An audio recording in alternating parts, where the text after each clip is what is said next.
എൻ്റെ ഒരു സുഹൃത്ത്, അവള് ഡിഗ്രിക്ക് പഠിക്കുന്ന സമയത്ത് അവളുടെ കല്യാണം കഴിഞ്ഞിട്ടുണ്ടായിരുന്നു.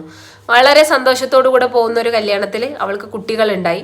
പിന്നീട് ഒരുപാട് വർഷങ്ങൾക്ക് ശേഷം ഞാനിപ്പം കഴിഞ്ഞ ആഴ്ചയാണ് അവളെ വീണ്ടും ഞാൻ മീറ്റ് ചെയ്തത്.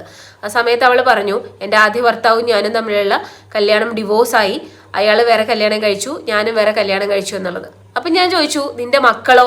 ആദ്യ ഭർത്താവിൽ നിനക്ക് മക്കളുണ്ടായിരുന്നല്ലോ, അവരെന്തായെന്ന് ചോദിച്ചു. അപ്പോൾ അവൾ പറഞ്ഞു, അവരെ നോക്കുന്നത് എൻ്റെ ഉമ്മയും ഉപ്പയും ആണ്, ഞാനിപ്പോൾ ആളുടെ കൂടെ ഖത്തറിലാണ് താമസം എന്ന് പറഞ്ഞു. ഞാനപ്പോൾ ചിന്തിച്ചു നോക്കായിരുന്നു, മാതാപിതാക്കൾ ഉണ്ടായിട്ടും അവരുടെ സ്നേഹം അനുഭവിക്കാൻ കഴിയാത്ത ആ പാവം കുരുന്നുങ്ങളുടെ ഒരു ജീവിതത്തെക്കുറിച്ച്. മാതാവും പിതാവും മരിച്ചിട്ടല്ല, അവർ ജീവനോടെ ഉണ്ടായിട്ട് പോലും അവർക്ക് ആ സ്നേഹവും പരിഗണനയും കിട്ടാത്തത്. കുടുംബത്തിൽ പ്രശ്നങ്ങളില്ലാത്ത കുടുംബങ്ങളില്ല, എല്ലാ കുടുംബത്തിലും പ്രശ്നങ്ങൾ കാണും. അത് ഊതി വീർപ്പിച്ച് വലുതാക്കാതെ പരസ്പരം അങ്ങോട്ടും ഇങ്ങോട്ടും മാറി നിന്ന് പരസ്പരം അവരെയും ഇവരെയും മനസ്സിലാക്കി കഴിഞ്ഞാൽ തീർക്കാവുന്ന പ്രശ്നങ്ങളെ ഒരുപാട് കുടുംബങ്ങളിൽ ഉണ്ടാവും. ആളുകൾ എന്തുകൊണ്ടാണ് ചിന്തിക്കാത്തത്?